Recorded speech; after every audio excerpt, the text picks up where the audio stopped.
Our agent was definitely very friendly, very helpful, explained the whole process to us from the very beginning.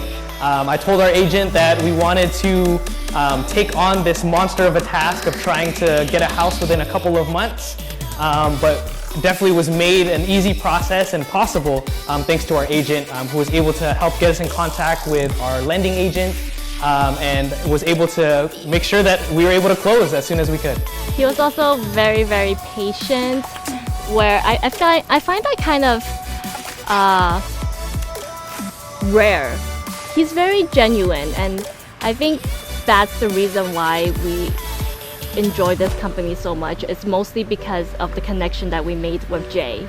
He is really the God-given realtor for us because Ben, whenever we see houses, he is already prepared for all the houses that we're going to visit.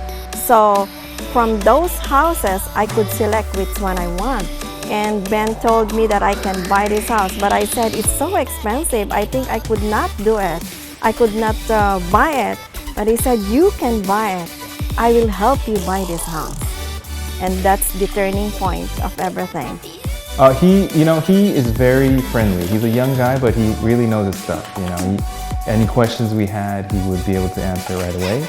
And if he didn't, then he would find out. And honestly, other than just us sitting at home, he really just took care of everything. We really didn't have to worry about anything. So, overall, our satisfaction level, couldn't be any higher with the Rudy Kasuma team, and especially with our agent Edward. And from day one, he was like a friend to us, and he guided us through everything. If there was anyone, our friends, family, that would be interested in looking to purchase a home or anything like that, I would recommend them without any doubt.